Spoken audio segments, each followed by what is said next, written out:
Ad aprire le porte dal punto di vista culturale alla 95esima adunata nazionale delle penne nere i portoni di Palazzo Otiene, lo splendido scrigno palladiano che ospita da oggi nelle prestigiose gallerie ben 4 mostre dedicate agli alpini.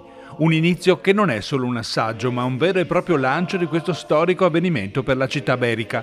Tra le proposte inaugurate oggi spicca un inedito Ubaldo Oppi, pittore alpino, il famoso pittore vicentino d'elezione tra i maggiori esponenti del realismo magico del Novecento. Fu tenente degli alpini nel battaglione Monteberico e venne ferito per ben 2 volte in battaglia. Una visione di Ubaldo Oppi che nasceva proprio dalla vita quotidiana in trincea, nei tempi che aveva a disposizione. Attraverso un piccolo taccuino lui prendeva nota, disegnava la vita quotidiana degli alpini durante i momenti di riposo, durante la battaglia, e questa passione per l'arte non è diminuita nemmeno in campo di prigionia. Preso prigioniero, anche durante la prigionia continuava a raffigurare i nostri alpini, la loro vita quotidiana di sofferenze.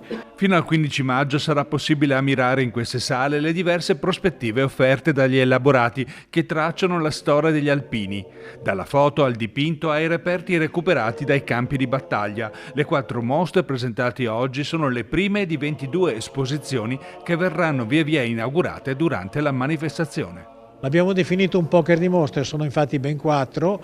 Insieme ad Oppi c'è la mostra sui 152 anni, i valori alpini, a 152 anni dalla costituzione del Corpo degli Alpini. E questo naturalmente parla di valori soprattutto rivolto alle giovani generazioni, perché è vero che l'accento è sugli eroi vicentini, come è giusto che sia la Donata Vicenza, però i valori sono valori universali e a quelli noi facciamo riferimento.